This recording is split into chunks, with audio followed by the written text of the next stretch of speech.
Baking Proper Chocolate Chip Cookies by macybuso. Now, before you start baking, you want to make sure that all of your ingredients are present at the time that you are baking. This will save you a lot of frustration and possibly lower quality cookies. Baking comes down to a science. It is not like cooking where you can add or subtract or switch steps in a recipe.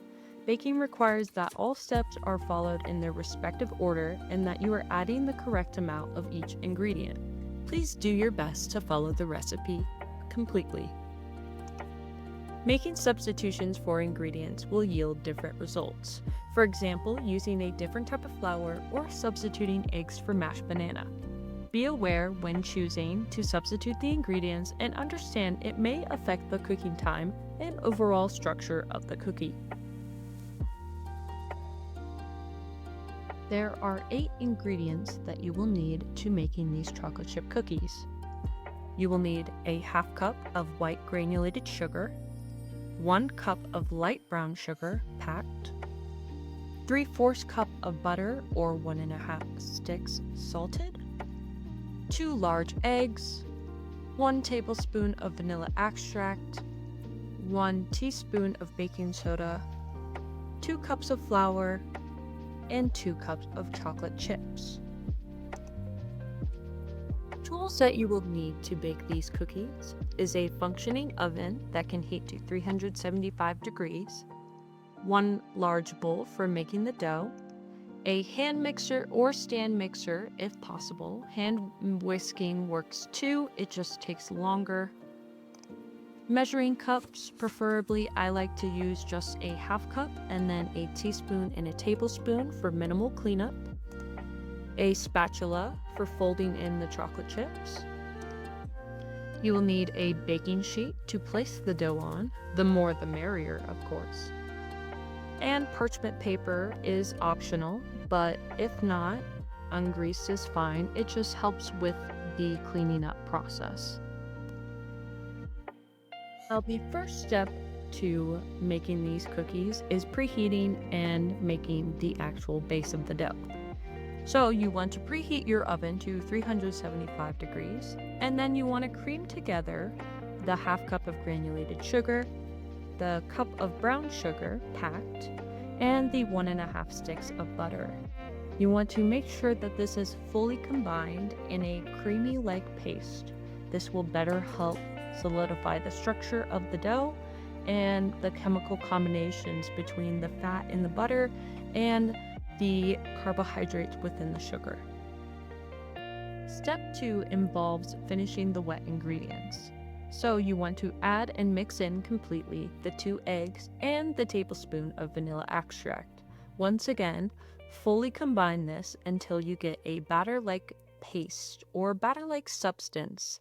This will better help the next step of the process. For step 3, you're going to add your dry ingredients. This includes your 2 cups of all-purpose flour, which you will gradually add over time as you continue to mix. Along with this, you will want to add your 1 teaspoon of baking soda as well. Once again, you want to fully combine, but just combined until it's just mixed, because over mixing the flour into the dough can lead to a tougher cookie. But if the dough seems too wet, you can add a little bit more flour until you get a proper cookie dough consistency.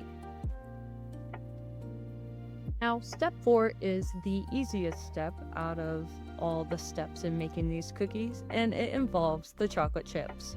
Now, you're just going to want to fold in your 2 cups of chocolate chips using that spatula that I mentioned before. The type of chocolate chip is completely up to you. Personally, I like to use dark chocolate morsels or the semi-sweet morsels. But of course, you can add other different types of chocolate chips and even use nuts if you wanted to create a more fancier cookie. Once you have your fully formed dough, you're going to want to chill your dough in the fridge for around an hour. Of course, this is optional, but this will better help the chemical structures in the cookie to fully combine together and create a more solid dough for you to work with as you roll the dough. As you can see, I didn't wait this time around, so it looks a lot stickier. Versus if you were to actually chill the dough, it would look a little bit more structured and it would help the cookie form in a better shape at the end of the bake time. Now, of course, you want to bake these for 12 minutes, but make sure to keep an eye on that bake so they don't either burn or they're not underdone. Step 6 is a small part of this entire recipe, but it is crucial.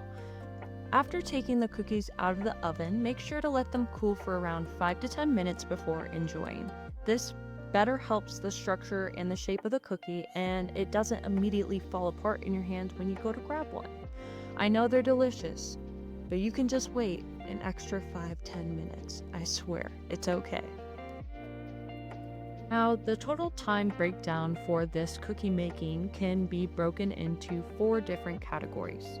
Number 1, the prep ingredients, 2, the mixing, 3, the baking, and 4, the cooling. The first is the prep ingredients at 10 minutes, as well as the mixing at 10 minutes. And with the longest amount of time, according to these categories, the baking at 12 minutes, and finally the cooling at 7.5 minutes, which is around between 5 and 10 minutes total. Now, of course, this is without the additional chill time of an hour. So in total, without that chill time, it would be around 40 minutes. But if you do choose to involve that chill, it would be an hour and 40 minutes total. Thank you so much for watching, and I hope you got some good insight on how to make a proper chocolate chip cookie. Of course, there are many different variations of chocolate chip cookies out there that you could follow, but this is my personal favorite recipe, and I have memorized this by heart.